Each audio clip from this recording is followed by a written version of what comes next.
যে এই আপনার যে দখলদার বাহিনী তারা কখন যাবে, তারা যাওয়ার পরপর একটা ইনক্লুসিভ ইলেকশনের কথা কিন্তু ওয়াকার সাহেব আজকে বলেছে, আপনি শুনেছেন? জি। So what does inclusive election mean? বাংলাদেশের সবচাইতে বেশি ভোটার, সবচাইতে বেশি বড় দল কে? বাংলাদেশ আওয়ামী লীগ। আপনি ফেডারেশন কাপ শুরু হয়েছে, আপনি ইয়ংম্যান ফকিরারপুল বা বাড্ডা জাগরণী দিয়ে আপনি আপনি ওই ওই ওই লিগ কেউ দেখবে? হ্যাঁ, আপনি আবাহনী ছাড়া বা মোহামেডান ছাড়া আপনার লিগ চলবে?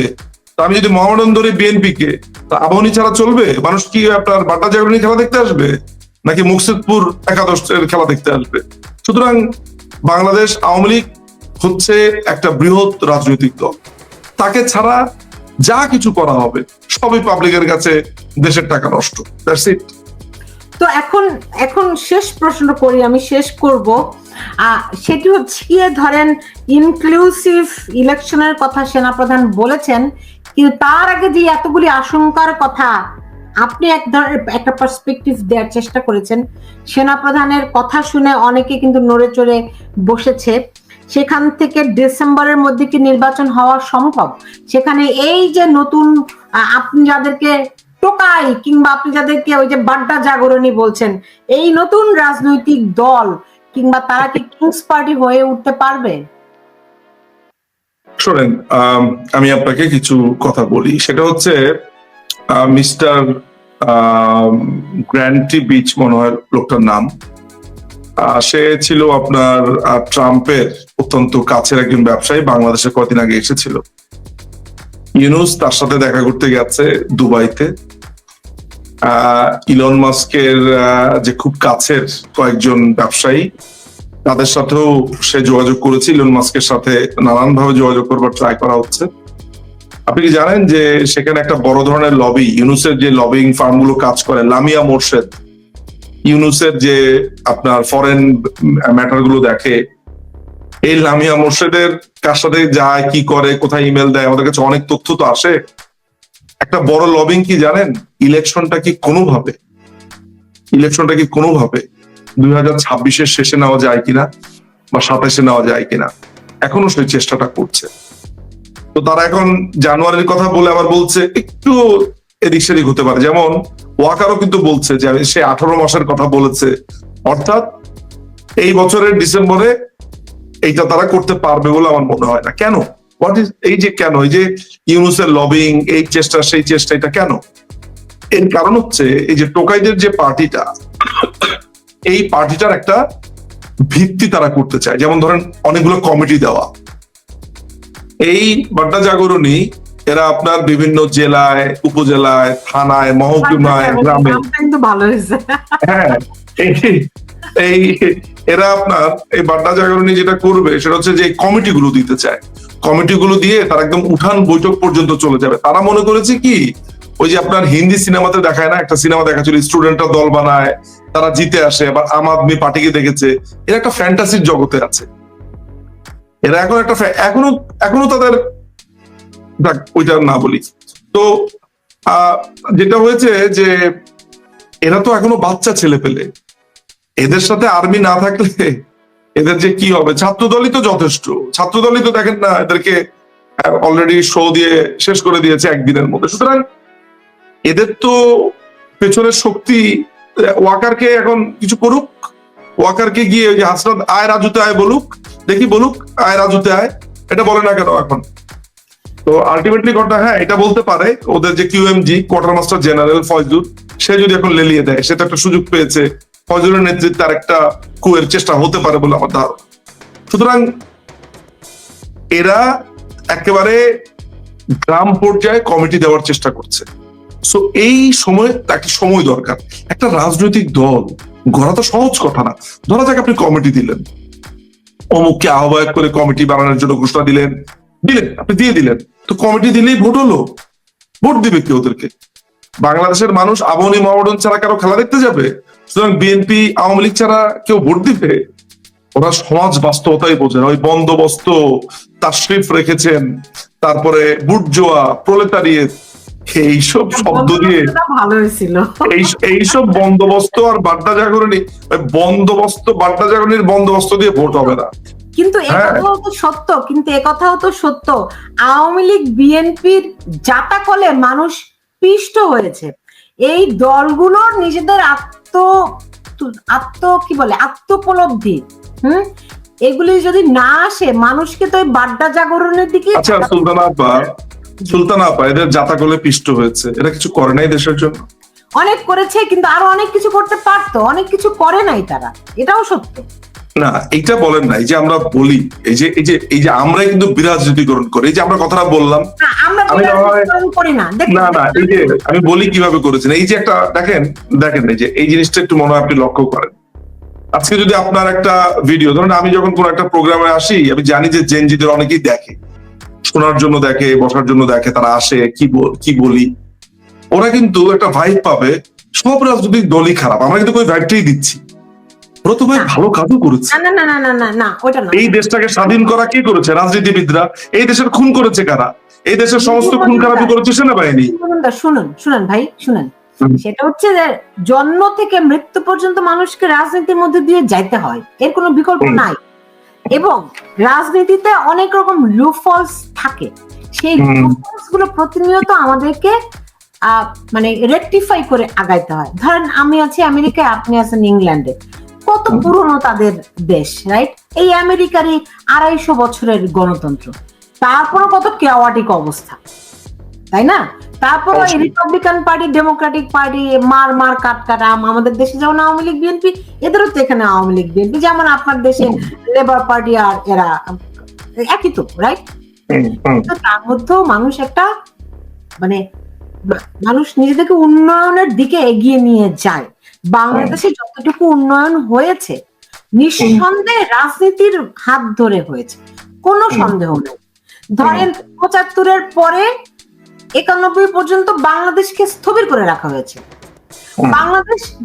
বাংলাদেশে মুক্তিযুদ্ধ থেকে শুরু করে সবকিছু মানে গণতন্ত্রের যাত্রা শুরুই হয়েছে 91 থেকে যদি ধরি। বাংলাদেশের নবযাত্রা, একটা নতুন যাত্রা, রাইট? এর আগে বাংলাদেশের কি ধরেন, আমার ছোটবেলায় এর সাথে অন্ধকার আমল গেছে, রাইট? আপনারও হয়তো তাই গেছে। আমরা বড় হয়েছি ওই সময়টাতে, রাইট? এই 80 দশকে। হ্যাঁ, তো এখন রাজনীতিবিদদের কোনো বিকল্প নেই, কিন্তু রাজনীতিবিদদের মানুষের প্রতি আরেকটু ভালোবাসা থাকা দরকার। আপনার এখন রাজনীতি করে কারা? আমার তো মনে আছে আমি যখন স্কুলে পড়ি তখন পত্রিকায় ছাপা হতো যে আওয়ামী লীগের কত % ব্যবসায়ী মনোনয়ন পেয়েছে, বিএনপি থেকে কত % ব্যবসায়ী মনোনয়ন পেয়েছে, কতজন সেনা কর্মকর্তা মনোনয়ন পেয়েছে। এখন আর এইসব খবরের দরকার হয় না, কারণ রাজনীতিবিদ। এখানেও আমার একটা দ্বিমত আছে।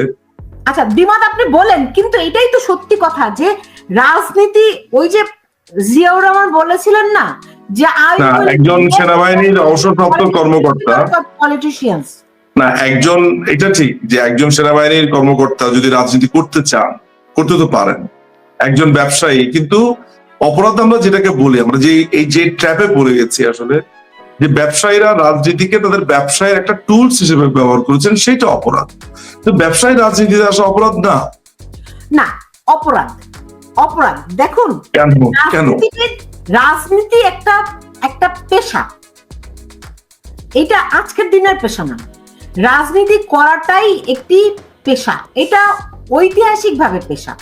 এখন আপনার যদি আরো 10টা ধান্দা থাকে, আরো 10টা প্রেক্ষাপট থাকে, আপনি মানুষের জন্য কাজটা করবেন কিভাবে? তখন তো আপনার মাথা। তাহলে আপনি বলতে চাইছেন যিনি একজন আইনজীবী, তিনি যখন রাজনীতিটা করেন তার জেলার জন্য, উপজেলার জন্য, তিনি তার আইন পেশাটা চালিয়ে যেতে পারবেন না? না, তখন তো কনফ্লিক্ট অফ ইন্টারেস্ট হয়। কিভাবে কনফ্লিক্ট অফ ইন্টারেস্ট হয়?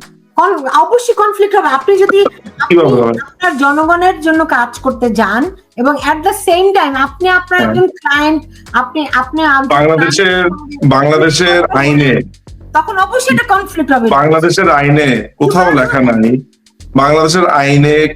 লেখা নাই, শুধু বাংলাদেশ না, আপনি যে দেশে বসে আছেন আমেরিকাতে, আপনার যে দেশে যে প্রেসিডেন্ট, সে পৃথিবীর সবচেয়ে বড় ব্যবসায়ী। তাই না? সেক্ষেত্রে না, সে প্রেসিডেন্ট হওয়ার পরে তাকে তো ব্যবসা থেকে তাকে সরে যেতে হয়। না না, তিনি ব্যবসাতে সেটা সরে যেতে হবে, কিন্তু যারা কংগ্রেসম্যান, তাই না, ওনার এথিক্স কমিটি বলেন, আরো যে কমিটিগুলো রয়েছে এখানে, সেই কমিটিগুলো ধরেন কথার কথা, ওয়াশিংটন ডিসিতে ডোনাল্ড ট্রাম্পের একটা হোটেল আছে, সেই হোটেল উনি প্রেসিডেন্ট হলেই বুকিং এর হার বেড়ে যায়, রাইট? আপনি আমাকে বলেন যে এই রেস্টুরেন্ট গুলো, এই ব্যবসা প্রতিষ্ঠানগুলো এখন কে চালায়? এখন প্রেসিডেন্ট নিজে সরাসরি যুক্ত না। এক্স্যাক্টলি, উনি পারে না, কিন্তু তিনি তো এন্ড অফ দ্য ডে তার ব্যবসাই চলছে। তিনি যে জীবন ধারণ করেন, তার যে বেতন, সে বেতনের বাইরে তার ব্যবসার টাকাটা তার অ্যাকাউন্টে ঢোকে না, এটা বলতে চাইছেন? আলোচনাটা থেকে অনেকখানি দূরে সরে না না না না না না, এইভাবে বললে হবে না, এইভাবে বললে হবে না। এই প্রসঙ্গটা আপনি তুলেছেন, আপনি যেটা বলতে পারেন যে রাজনীতিকে কোনো মানুষ কনফ্লিক্ট অফ ইন্টারেস্ট তখন হবে যখন তার পেশার সাথে তার রাজনীতির দ্বন্দ্ব হবে, যেখানে আপনার আইনটা ভাঙার সম্ভাবনা আছে। যেমন আমার আমার আমার ধরেন লেটস সে, আমি যদি একজন এমপি হিসেবে, ধরা যাক আমি একজন এমপি, আমার নির্বাচনী আসনের একজনের মামলা আমি লড়ছি আদালতে, তাই না?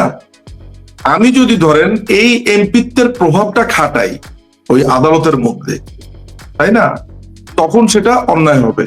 তো সেই সুযোগ তো আছে যে প্রভাবটা না খাটাবো। হবে না, এখানে আপনাকে প্রভাব খাটাইতে হবে না।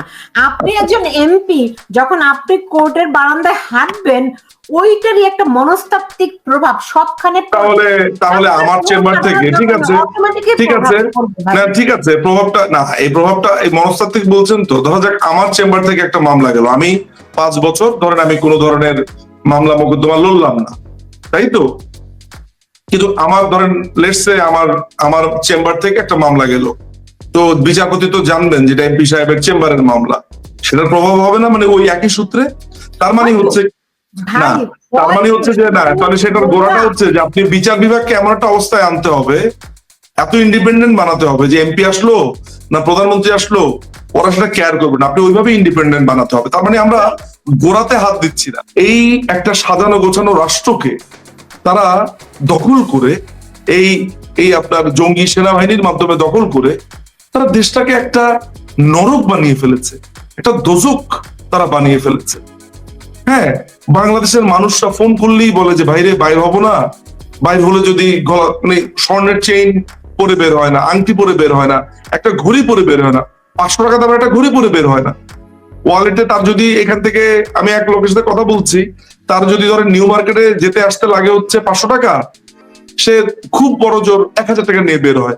আর মানে এরকম ভাবে আরো টাকা পয়সা সে যেটা করে, মানে আমাকে বলছে, সরি এভাবে বলতে হচ্ছে, সে তার আন্ডারওয়্যারে টাকা নিয়ে বের হয় এমন ভাবে যাতে খুঁজে না পায়। তাই বললাম বলেন কি ভাই এই অবস্থা? বলে ভাই এই অবস্থা। বলে ভাই টাকা যদি নিত তাহলেও হতো, মানে এমন ভাবে টান দেয় যেন হাতের কবজি, এবং সাথে সাথে একটা আপনার কোপ দিয়ে বসে। So reckless. জি, এখন এই যে নাহিদ সার্জিস, এই যে মানে শিশু উপদেষ্টা যাদেরকে বলা হতো, তারা তো পদত্যাগ করলেন, তারা রাজনৈতিক দল গঠন করলেন, তো এদের ভবিষ্যৎ কি আপনাদের কপালে, এদের ভাগ্যে? এই বিভিন্ন দেশে ফ্যাফে করে ঘুরবে আর মাথা চাপড়াবে, বলবে আমাদের সর্বনাশ হয়ে গেছে। কবিতার মতো একদম। তাদের তো সর্বনাশ হবে না। শোনেন, যদি সর্বনাশ হবে, টাকায় যে বিটকয়েনের মাধ্যমে টাকা পাচারের গল্প তো জানেন, টাকা থাকলেই যে ভালোভাবে থাকবে, টাকা থাকলে যে ভালোভাবে বেঁচে থাকবে তা তো না। তারা কোথায় পালাবে? তারা আমি বলছি হাসনাত সার্জিসেরা কোথায় পালাবে? ইংল্যান্ডে আমরা আছি, আমেরিকাতে আরেক গ্রুপ আছে, থাইল্যান্ডে আরেক গ্রুপ আছে। কি করবে? মারবে না? মারবে না। আইনের সর্বোচ্চ পর্যায়ে আমরা চেষ্টা করব এদের জীবনকে, এদের অপরাধকে, এই অপরাধকে যাতে বিচার হয়। মারামারি কাটাকাটি বাংলাদেশ আওয়ামী লীগ করে না, আমরাও করি না, আমাদের সব চিন্তা নেই। আমরা আইনের মধ্য থেকে এদের অপরাধের বিচার পৃথিবীর যে কোনো জায়গাতে আমরা নিশ্চিত করব। কেননা আপনাকে এটা একটু বলে রাখা ভালো অন্যান্য দর্শকের জন্য, যে তারা গণহত্যায় জড়িত ছিল, তারা মানবতা বিরুদ্ধের অপরাধের পরিচিত আপনার জড়িত ছিল, এবং এগুলোকে ইন্টারন্যাশনাল ক্রাইম যেগুলো আছে এগুলোকে বলা হয়, এগুলোর ইউনিভার্সাল জুরিসডিকশন আছে। অর্থাৎ এইসব অপরাধ করে কেউ যদি পৃথিবীর যে কোনো জায়গাতেই লুকায়, তাহলে ওই স্ব দেশ সে অপরাধের বিচার করতে পারবে। অর্থাৎ বাংলাদেশে তারা যে গণহত্যার সাথে জড়িত ছিল, এইটা করে ধরেন ইংল্যান্ডে তারা এসে লুকালো, ইংল্যান্ডের আদালতে তাদের বিচার সম্ভব, তাদেরকে কাঠগড়াতে নেওয়া সম্ভব। অ্যাসাইলাম ক্লেম করবে, সেই অ্যাসাইলামও করার জন্য সেখানে আমরা আছি, দেখবো অ্যাসাইলাম কিভাবে পায়। থাইল্যান্ডে যাবে, আমেরিকা যাবে, অ্যাসাইলাম ক্লেম করবে, আমরা দেখবো সেখানে তারা অ্যাসাইলাম কিভাবে পায়, আমরা ওইসব নিশ্চিত করবো। তো আপনারা তো এই যে পিনাকি ভট্টাচার্য, এই যে ইলিয়াস হোসেন, যারা এই জঙ্গি তৎপরতায় উস্কানি দিচ্ছে, আপনারা তাদের তো কিছু করতে পারছেন না।